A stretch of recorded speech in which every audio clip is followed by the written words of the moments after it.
نحمده ونصلي على رسوله الكريم اما بعد فاعوذ بالله من الشيطان الرجيم بسم الله الرحمن الرحيم رب اشرح لي صدري ويسر لي امري واحلل عقدة من لساني يفقهوا قولي۔ السلام علیکم ورحمۃ اللہ وبرکاتہ۔ ناظرین، پروگرام شہر رمضان کے سلسلے میں آپ کی خدمت میں حاضر ہوں۔ گزشتہ پروگرام میں ہم نے بات کی تھی آخری عشرے پر اور اس کی خاص عبادت یعنی اعتکاف کے موضوع پر۔ آخری عشرے کی ایک اور خاص خصوصیت یہ ہے کہ اس میں ایک ایسی رات ہے جو 1000 مہینوں سے زیادہ بہتر ہے، یعنی اس رات کا عمل 1000 مہینوں کی عبادت سے زیادہ بہترین عمل ہے۔ یعنی ایک شخص اگر 1000 مہینے عبادت کرتا رہے اور دوسری طرف اس کو اگر یہ رات نصیب ہو جائے تو اس کی خوش قسمتی کے کیا کہنے، کیونکہ اس ایک رات میں وہ جو کچھ کرے گا وہ اس کی اس ساری عبادت سے زیادہ افضل ہوگا۔ قرآن مجید میں اللہ سبحانہ وتعالی نے ایک پوری سورت اس رات کے بارے میں نازل فرمائی ہے، سورۃ القدر۔ اللہ تعالیٰ فرماتے ہیں اِنَّا أَنزَلْنَاهُ فِي لَيْلَةِ الْقَدْرِ، بے شک ہم نے اس کو یعنی قرآن مجید کو لیلۃ القدر میں اتارا۔ وما ادراک ما لیلۃ القدر، اور تم کیا جانو کہ لیلۃ القدر ہے کیا؟ لیلۃ القدر خیر من الف شہر، لیلۃ القدر 1000 مہینوں سے زیادہ بہتر ہے۔ گویا اس رات کی فضیلت اس بنا پر بھی ہے کہ اس میں قرآن مجید نازل کیا گیا۔ قرآن مجید سب سے عظیم ہستی کی طرف سے آیا، یعنی اللہ سبحانہ وتعالی کا کلام سب سے بہترین انسان یعنی محمد صلی اللہ علیہ وسلم پر نازل کیا گیا، سب سے بہترین مہینے رمضان میں نازل کیا گیا، سب سے بہترین رات یعنی لیلۃ القدر میں نازل کیا گیا کہ اس ایک رات کا عمل 1000 مہینوں سے زیادہ بہتر ہے۔ اور مزید یہ کہ تنزل الملائکۃ والروح فیہا، اس میں فرشتے اترتے ہیں، ملائکہ اترتے ہیں اور روح یعنی جبریل امین اترتے ہیں۔ سلام ہی حتی مطلع الفجر، یہ رات سراسر سلامتی کی رات ہے یہاں تک کہ فجر طلوع ہو جائے۔ اتنی خوبصورت رات، اتنی بہترین رات، اتنی خیر و برکت اور بھلائیوں سے معمور رات، کیا ہم اس کا انتظار نہیں کریں گے؟ کیا ہم اس کو پانے کی کوشش نہیں کریں گے اور اس کے لیے مزید طلب اور تڑپ بڑھائیں گے نہیں؟ خوش قسمت ہے وہ جو اس رات کی بھلائی پا گیا اور بدقسمت ہے وہ جو اس رات کی خیر سے محروم رہ گیا۔ اس لیے ہمیں آج سے ہی اس بات کا تہیہ کر لینا چاہیے کہ انشاءاللہ ہم آخری عشرے کی سب راتوں میں عبادت کریں گے اور پچھلے 2 عشروں کی نسبت زیادہ کریں گے تاکہ ہم اس رات میں نیک عمل کر کے اپنے نامہ اعمال کو بہتر بنا سکیں۔ اس رات کی تلاش میں اگر پورا عشرہ بھی عبادت کرنا پڑے تو کوئی مشکل کام نہیں، کوئی گھاٹے کا سودا نہیں، بلکہ نفع ہی نفع ہے، کیونکہ یہ رات جو خیر و برکت کی رات ہے، جس کو مل گئی اس کی خوش قسمتی کا کیا ٹھکانا۔ لیکن یہ خوش قسمتی اس کے لیے ہے جو اس کی طلب رکھے، اس کے لیے بھاگ دوڑ کرے، اس کے انتظار میں رہے، اس کا شوق رکھے۔ یہ رات جس میں فرشتے اترتے ہیں، اس کے بارے میں نبی صلی اللہ علیہ وسلم نے مزید وضاحت کی، فرمایا، حضرت ابو ہریرہ سے روایت ہے کہ ان الملائکۃ تلک اللیلۃ فی الارض اکثر من عدد الحصى، بلا شبہ اس رات کو زمین میں فرشتوں کی تعداد کنکریوں سے بھی زیادہ ہوتی ہے۔ اور پھر فرشتے جب اترتے ہیں تو ایک خاص قسم کا ماحول پیدا ہو جاتا ہے، ہر طرف نیکی کا دور دورہ ہوتا ہے، ایک خاص روح ہوتی ہے اس رات میں۔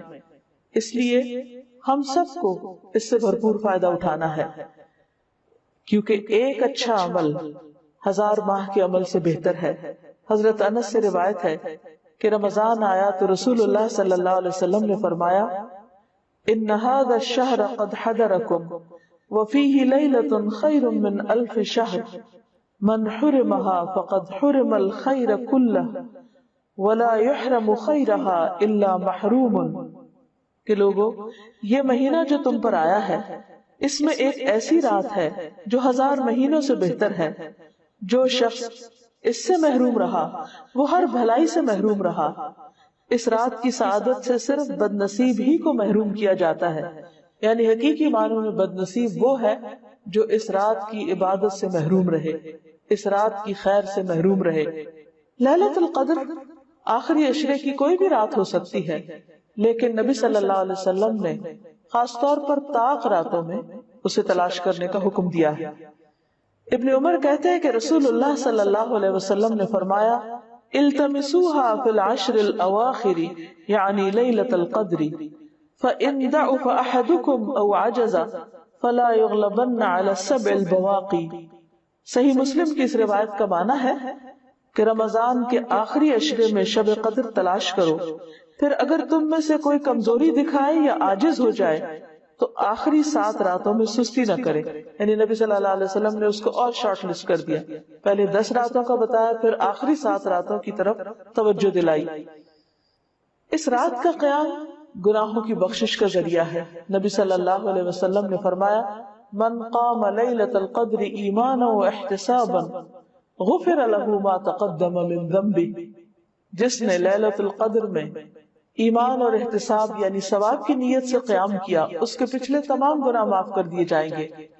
اس سے یہ بات بھی پتہ چلتی ہے کہ اس رات کی سب سے افضل نیکی قیام کرنا ہے، یعنی اللہ تعالیٰ کے حضور کھڑے ہو کر زیادہ سے زیادہ قرآن مجید پڑھنا یعنی نماز کی حالت میں یا سننا ہے. اسی طرح اس رات میں شور ہنگامے، لڑائی جھگڑے، فضول اور لغو گفتگو سے بھی پرہیز کرنا چاہیے. عام طور پر ہوتا یہ ہے کہ جب لوگ مساجد میں اکٹھے ہوتے ہیں یا کچھ گھروں میں اکٹھے ہو کر اجتماعی طور پر قیام اللیل کا اہتمام کرتے ہیں تو پھر بعض اوقات تھکاوٹ ہونے کی صورت میں چائے کا دور چلتا ہے یا پھر گفتگو شروع ہو جاتی ہے، تو ہو سکتا ہے کہ وہی دعا کی قبولیت کا وقت ہو. اس لیے پوری رات میں انسان اپنے آپ پر خوب چیک رکھے، نظر رکھے کہ وہ عبادت کے سوا کسی اور چیز کی طرف دھیان نہ دے. اگر کوئی اور کر رہا تو اس کو بھی سمجھائے. اس سلسلے میں ایک حدیث ہے، عبادہ بن صامت سے مروی ہے کہ نبی صلی اللہ علیہ وسلم ہمیں شب قدر کی خبر دینے کے لیے تشریف لا رہے تھے کہ 2 مسلمان آپس میں جھگڑا کرنے لگے. اس پر آپ صلی اللہ علیہ وسلم نے فرمایا میں آیا تھا کہ تمہیں شب قدر بتا دوں، لیکن فلاں اور فلاں نے آپس میں جھگڑا کر لیا، پس اس کا علم اٹھا لیا گیا اور امید ہے کہ تمہارے حق میں یہی بہتر ہوگا. اس حدیث سے ہمیں 2 باتیں پتہ چلتی ہیں. ایک تو یہ کہ مسلمانوں کا باہم لڑائی جھگڑا فتنہ فساد ان کو بہت سی خیر سے محروم کر دیتا ہے. ایک اور حدیث کے مطابق فساد اور باہمی تعلقات کی خرابی دین کو مونڈ دینے والی ہے، یعنی دین کا صفایا کر دیتی. وہاں کوئی ایمان اور تقوی اور خیر بھلائی باقی نہیں رہتی جہاں لوگوں کے درمیان باہم تعلقات اچھے نہیں ہوتے. اور یہاں ہم دیکھتے ہیں کہ نبی صلی اللہ علیہ وسلم اسپیسیفکلی یہ بتانے کے لیے آئے کہ کون سی رات لیلۃ القدر ہوگی تاکہ لوگ اس میں پوری طرح عبادت کر سکیں. لیکن لڑائی جھگڑے کی وجہ سے وہ علم آپ سے اٹھا لیا گیا. لیکن آپ نے یہ فرمایا کہ اسی میں بھلائی ہوگی. اس سے ہمیں ایک اور بات بھی پتہ چلتی اور وہ یہ کہ نبی صلی اللہ علیہ وسلم انتہا درجے کی مثبت سوچ رکھتے تھے. وہ ہر اس موقع پر جہاں کوئی شخص پریشان ہو کر کام چھوڑ سکتا ہے یا ڈپریشن میں جا سکتا ہے، آپ اس موقع پر بھی ہمیشہ یہی بتاتے کہ اس میں بھی بھلائی ہے، اس میں بھی خیر ہے. اور ہم اگر غور کریں تو خیر نظر بھی آتی ہے. وہ یہ کہ اگر ہمیں یہ پتا ہوتا کہ فلاں ایک رات لیلۃ القدر ہے، مثلاً بعض لوگ جیسے کہتے ہیں 27ویں کی رات یا کوئی اور رات، تو پھر ہم صرف عبادت اسی رات میں کرتے. اب چونکہ پتا نہیں کہ کون سی رات ہے تو اس ایک رات کو تلاش کرنے کے لیے ہم اور بھی بہت سی راتوں میں عبادت کر لیتے ہیں جو یقینی طور پر ثواب اور اجر کا کام ہے. لیلۃ القدر اگرچہ یہ نہیں پتا چلتا کہ کون سی رات ہے، لیکن اس کی کچھ علامات ہمیں بتائی گئی. وہ علامات کیا ہیں؟ احادیث کی روشنی میں دیکھیے. نبی صلی اللہ علیہ وسلم نے فرمایا شب قدر کی صبح کو سورج کے بلند ہونے تک اس کی شعاع نہیں ہوتی، وہ ایسے ہوتا ہے جیسے تھالی، یعنی سورج نظر تو آتا ہے لیکن اس کی شعاع نہیں نظر آتا. یعنی سورج کا رنگ ایک طرح سے مختلف ہوتا ہے. ایک اور روایت میں آتا ہے، حضرت ابو ہریرہ سے روایت ہے کہ ہم نے رسول اللہ صلی اللہ علیہ وسلم کے پاس شب قدر کا ذکر کیا تو آپ نے فرمایا تم میں سے کون اسے یاد رکھتا ہے؟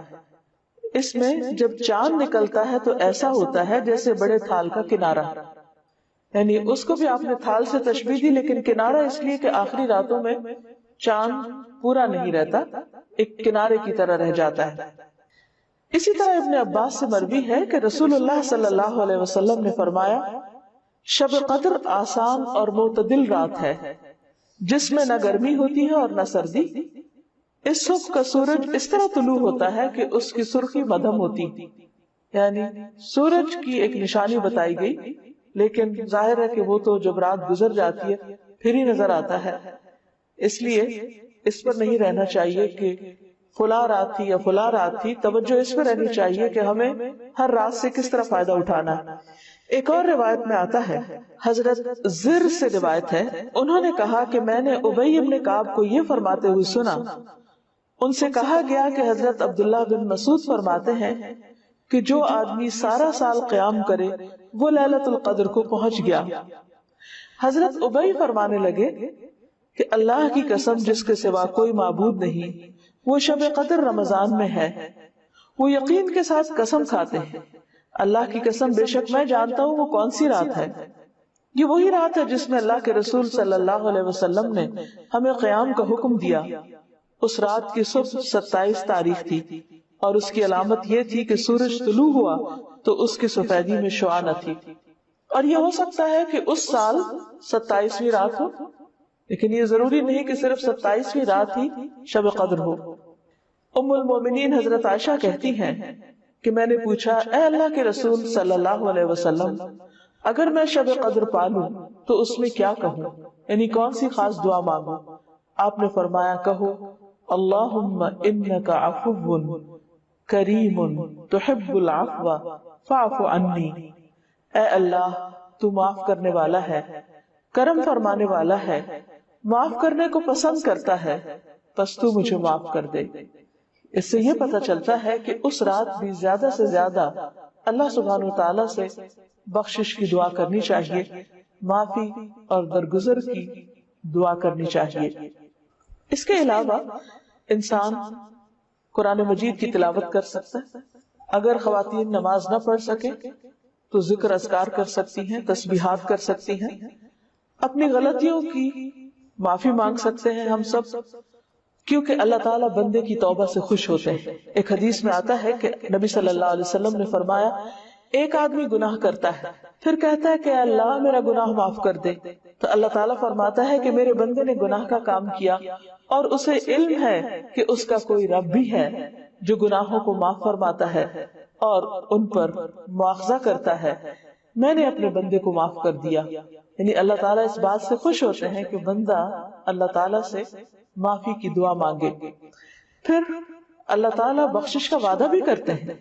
رسول اللہ صلی اللہ علیہ وسلم نے فرمایا کہ شیطان نے اللہ عز و جل سے کہا مجھے تیری عزت اور جلال کی قسم، میں تیرے بندوں کو اس وقت تک گمراہ کرتا رہوں گا جب تک ان کے جسم میں روح رہے گی، یعنی جب تک وہ فوت نہیں ہو جاتے۔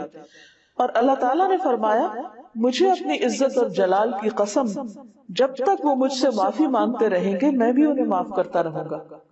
یعنی اللہ تعالیٰ کو معاف کرنا پسند ہے، اس لیے خصوصی طور پر لیلۃ القدر میں اپنے گناہوں کی معافی مانگنی چاہیے، کیونکہ اس میں قبولیت کی گھڑیاں ہوتی ہیں۔ اور استغفار کا فائدہ یہ بھی ہے کہ انسان عذاب سے محفوظ رہتا ہے۔ قرآن مجید میں آتا ہے کہ اللہ تعالیٰ ان کو عذاب نہیں دیں گے جب تک وہ استغفار کرتے رہیں گے۔ کوئی بھی انسان یا قوم اپنی کوتاہیوں، غفلتوں، گناہوں کی وجہ سے اللہ تعالیٰ کو ناراض کر دیتی ہے، لیکن اللہ تعالیٰ رب الرحیم ہے، غفور الرحیم ہے، وہ اپنے بندوں کو معاف کر دیتے ہیں۔ لہٰذا اس موقع پر ہمیں انفرادی توبہ کے علاوہ اجتماعی توبہ بھی کرنی چاہیے۔ قرآن مجید میں اللہ تعالیٰ فرماتے ہیں وَتُوبُوا إِلَى اللَّهِ جَمِيعًا أَيُّهَا الْمُؤْمِنُونَ، اے مومنو سب مل کر اللہ سے توبہ کرو، اللہ تعالیٰ معاف فرمانے والا ہے۔ خواہ انسان کے گناہ آسمان کی بلندیوں تک ہی کیوں نہ پہنچ جائے۔ اور آپ صلی اللہ علیہ وسلم نے یہ بھی فرمایا کہ جو آدمی یہ بات پسند کرتا ہے کہ اس کا اعمال نامہ اسے خوش کر دے تو وہ کثرت سے استغفار کیا کرے۔ ایک اور روایت میں آتا ہے خوشخبری ہے اس کے لیے جو اپنے نامہ اعمال میں بکثرت استغفار پائے۔ اللہ تعالیٰ سے دعا ہے کہ اللہ تعالیٰ ہمیں یہ رات نصیب فرمائے اور ہمارے گناہوں کی بخشش فرما دے اور اپنی رحمتوں کا نزول ہم سب پر کرے۔ وآخر دعوانا ان الحمد للہ رب العالمین۔ السلام علیکم ورحمۃ اللہ وبرکاتہ۔